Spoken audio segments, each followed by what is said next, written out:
Rob Carolan, the difference is the distances of the Midwest, the agriculture of the Midwest, and the winds. This is not an East Coast nor'easter, is it?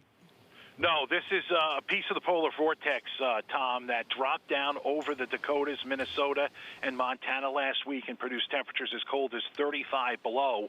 Over the weekend, it dropped through the central United States, and it is now residing there. It's prevented from moving east because of a big high-pressure system over southeastern Florida that's producing temperatures in the 80s. So the cold air has nowhere to go. It has just sunk into the central United States. It's sitting there.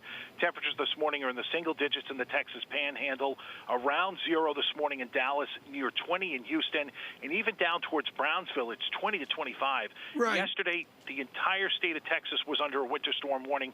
In 30 years of doing this, I have never seen that in my career. Rob, on the agriculture front, are we modernized and removed from 1949 and 1888, I believe it was, or is it the same old, our agriculture is exposed?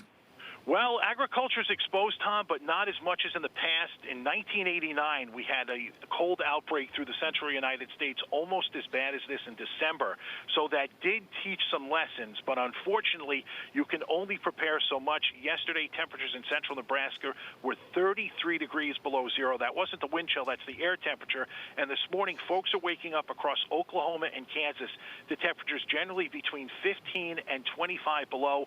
And once again, we're dealing with temperatures as cold as 25 to 30 below across Nebraska. So there's only just so much you can do when it's that cold. Rob, John was talking earlier about how this has been thought of previously as a tail risk. Is it increasingly not a tail risk? How common are these extreme events getting? Well, it's not so much that they're common. We knew there was going to be issues this winter because of two things that were going on in the atmosphere. First of all, we had a La Nina in the Pacific, so that exposes the central United States to begin with to a colder than normal weather pattern. We see that historically with La Ninas, so we knew the central and northern plains were susceptible. The second thing was we had a major disruption of the polar vortex that started in December and continued through the month of January. Now, we were fortunate here in the United States through January because the disruption put the cold air in Europe, it put it in Central Asia and across Siberia. But because that disruption continued into February, a piece of the polar vortex was able to break free, drop our way, and with the central United States already being colder than normal, we've seen these exceptional cold temperatures this week.